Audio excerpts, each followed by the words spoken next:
What's up, legendarians? Welcome back to our channel. Yung katawa Rica.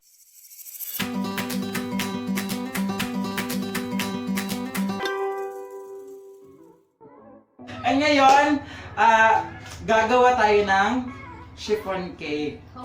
Homemade chiffon cake. Kasi nga, wala kaming masyadong gamit and kita niyo naman yung mixer, yung mixing bowl namin sa made of glass kasi wala kaming mixing bowl. Kasi nga, andito kami sa bahay ngayon, andito kami sa probinsya kaya wala kaming magamit.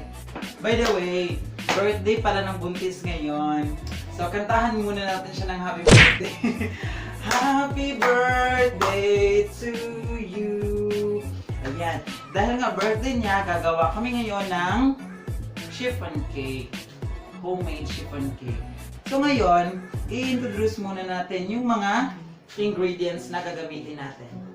Okay, so ano yan? Anong ingredients na gagamitin natin? We have salt. 1 teaspoon. 1 teaspoon of salt. Ito, 70 grams. 70 grams of water. 2 teaspoons. 2 teaspoons of Baking powder. baking powder.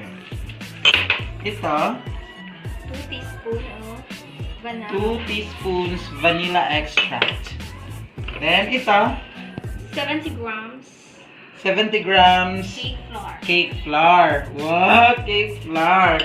And sifted na po yan. Ito, this is 170 grams 170 grams of white sugar. Then we have eggs. Yun. And ito pala yung mga gagamitin namin ng mga mixing bowl. Social nga lang kasi made of glass pero temporary lang po yan kasi nga wala kaming mga gamit. Then wala kaming oven kasi nga poor lang kasi kami. Kaya ito yung gagamitin namin na oven. Turbo yung gagamitin Water jug. namin ngayon. Water jug. So, convection oven pa rin naman ito, pero ano lang siya, maliit. Isahan lang yung pwedeng ilagay. Okay, so pwede pa rin naman siyang pang-bake. Okay, so let's start. So,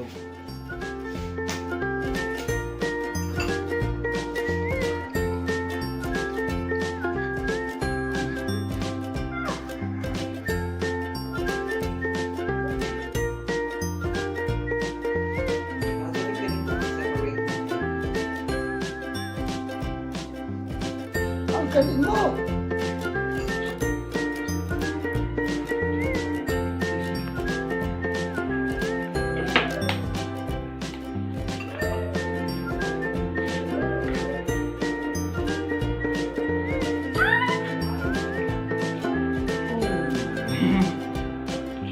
ayan mga legendarians.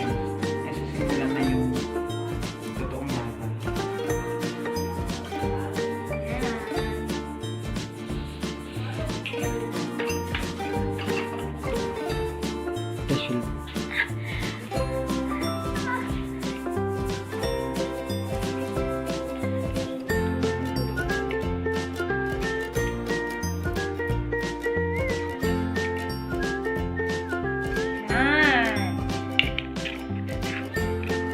So ngayon, ibibit na natin yung ating egg white. So pasensya lang mga legendarians kasi medyo maingay talaga yan. Kasi made of glass yung mixing bowl natin. Yan.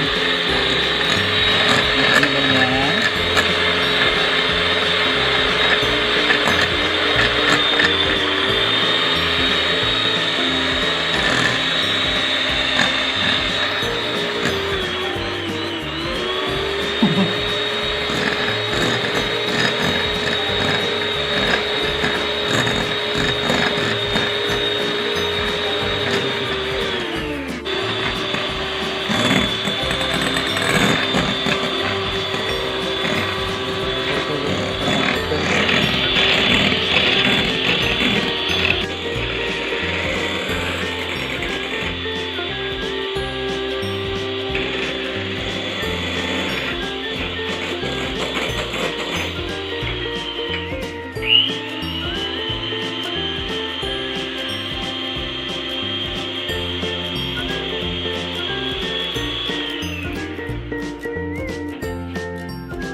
So, lalagyan natin siya ng konting flour, yung baking pan natin, para hindi dumikit yung cake natin. So, nalagyan na natin siya ng flour at saka ng butter yung ating baking pan. Ngayon, ibubuhusan natin ang ating mixture dito. Gaano ka puno? 3/4 full.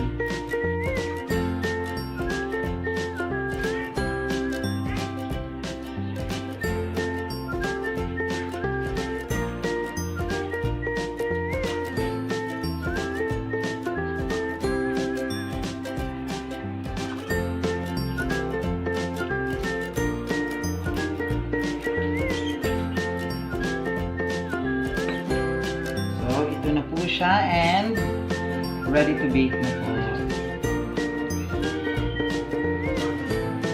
So ngayon, ilalagay na natin siya sa ating oven.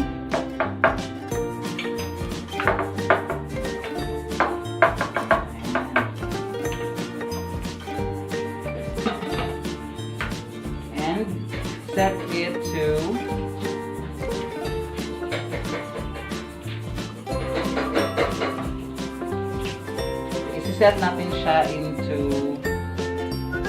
180 degrees Celsius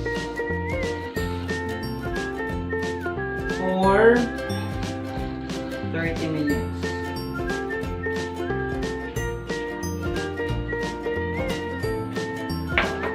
Ayan.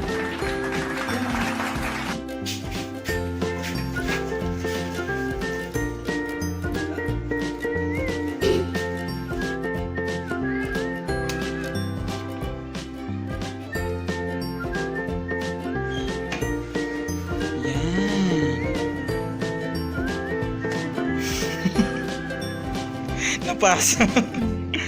Okay na. Anong masasabi mo sa cake mo? I like the flower. Cute siya. And perfect ang cake. Yay!